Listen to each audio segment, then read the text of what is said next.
Again to another Lumio live session. My name is Asha, and I'm here with Mish and Lois, my fellow Lumio lovers. And today's lesson is about culturally responsive read aloud. So it's going to be a good one.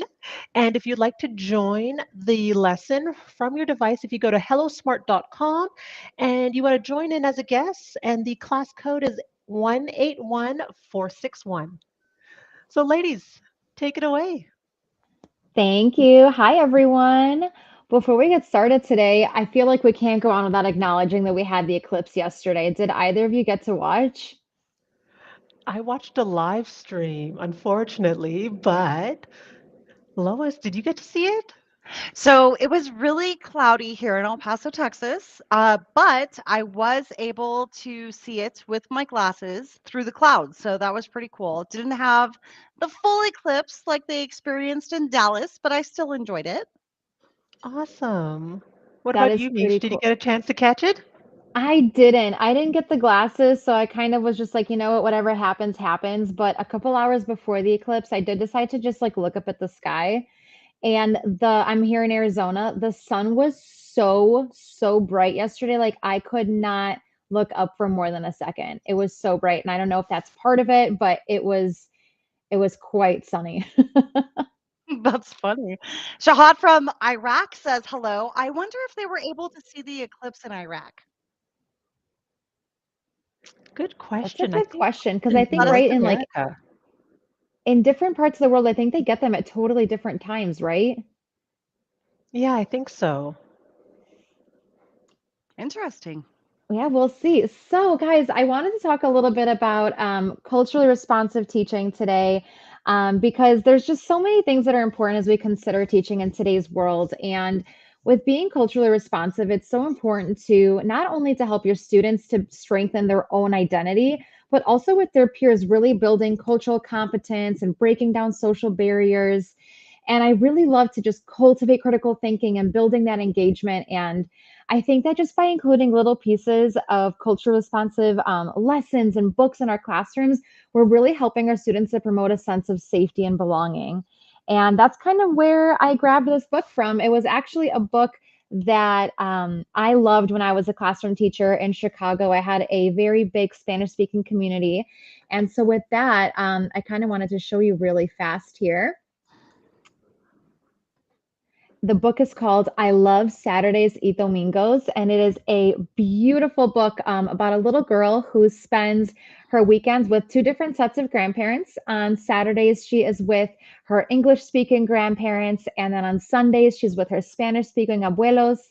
And she talks about the different things that she does with both of them, but then also the things that she does that she's able to do that are the same. And what I did here was I actually brought it in a YouTube video because we can't always access the books we need, or maybe we have a substitute teacher. And so I have it here on YouTube. And in case you don't know, if you have Lumio, your videos on YouTube are actually coming in ad free. So no ads in the beginning or throughout the video, which is really great. Nice, seamless little video here.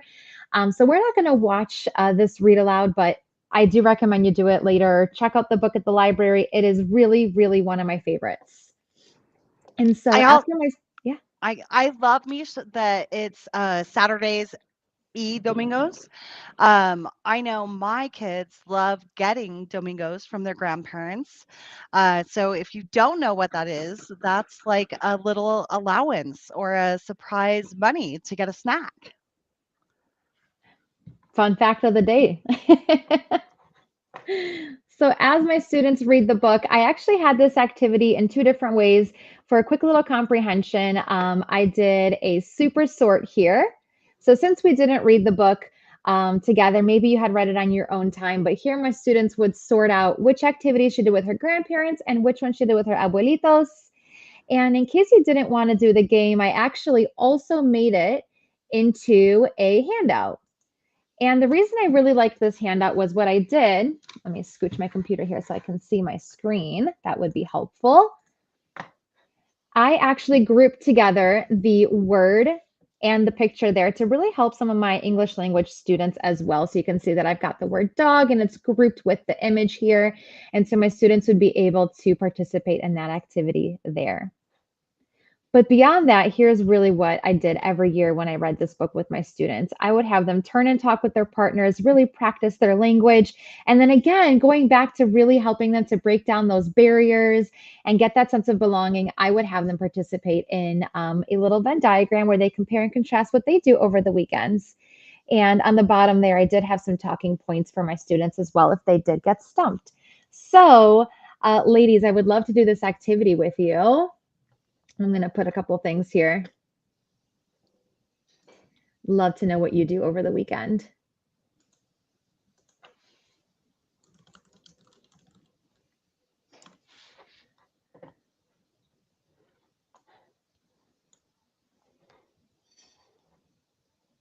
Yeah, I love how I'm able to, on my iPad, I can just pick up my pen and start writing, although my writing is not the best, but you can see that someone else is using the text tool, someone else is pulling in pictures.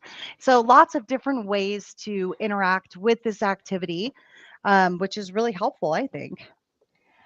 And as you say that, I'm noticing that all three of us did bring in some reading. So I'm going to go ahead and put those all in the middle there. We found something that in common that we all do over the weekends. I love that. I'm curious, do either of you speak another language? I do. I speak French. Oh, that's a good language to speak. And Asha, you're up in Canada, right?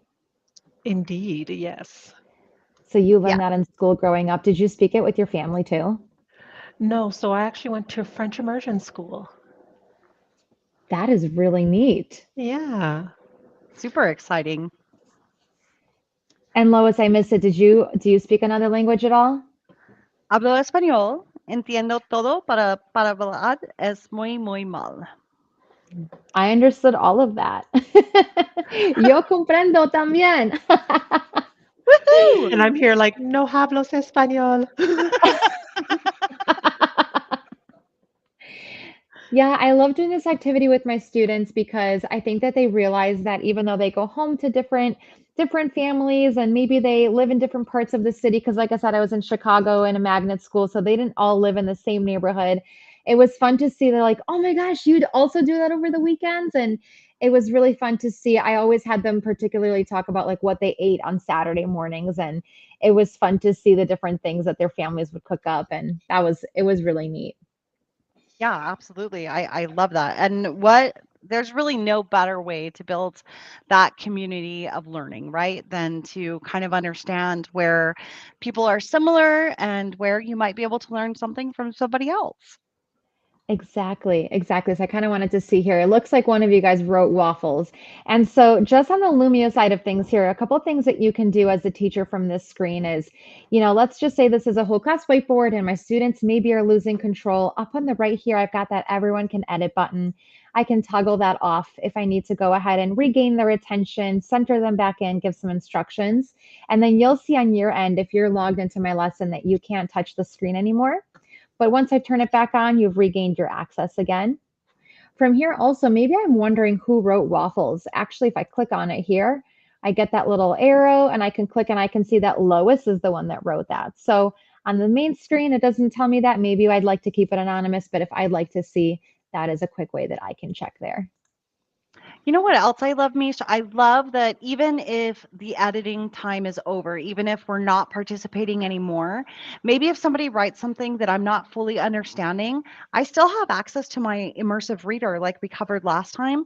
So I can toggle the language on that, I can translate it, I can have it read out loud for me, I can see a picture. So, really helping to develop a deeper understanding of what's on the page is you can do that all the time. Exactly. That is a really good point there. So as Lois had mentioned, here's my immersive reader button. I would just click on that and anything that is typed, I am able to click on here. And then we can go ahead and access the immersive reader by clicking on it there. And then it takes us right over to that screen.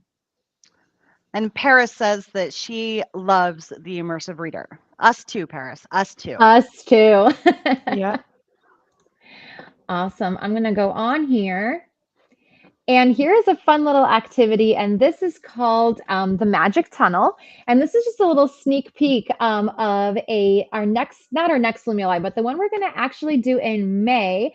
I'm going to give you some instructions of how you can build this out in your class.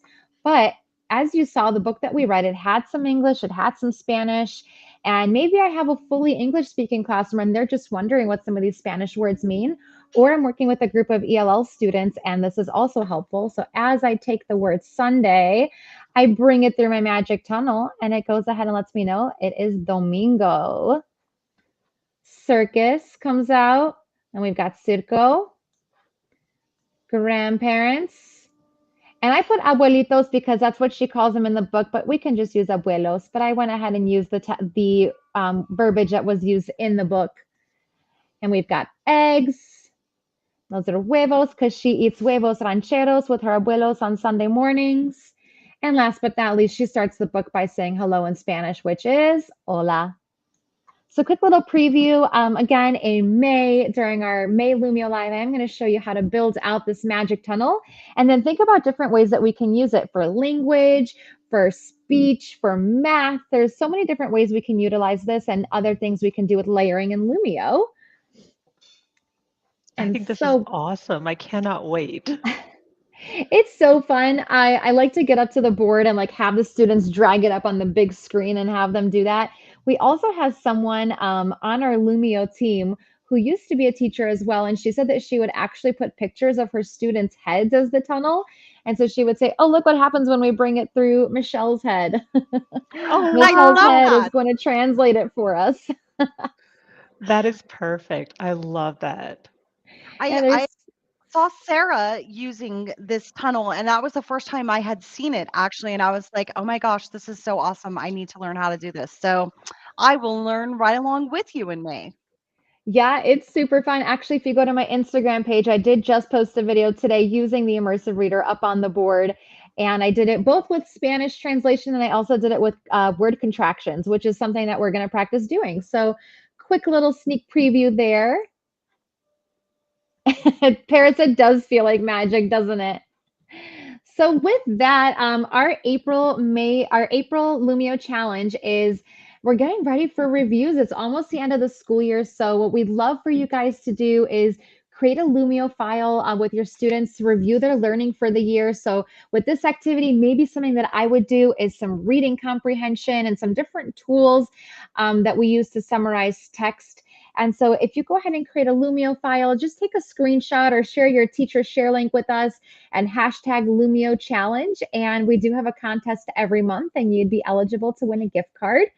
If you have any questions, please reach out. We'd be happy to help you to build any kind of activities.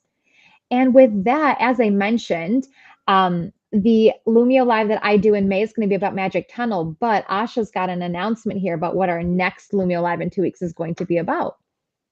Oh, yes. So in 2 weeks, we will be doing our Lumio live stream from Vegas, which is super exciting. And there will be a special announcement, so be sure to tune in. And for the next couple of days, today and tomorrow, if you head over to Lumio Social on Instagram, there is a takeover with one of our Go Lumio team members, Sarah Rombato. So definitely be sure to check that out. And again, that's at Lumio Social on Instagram. Thanks, everyone.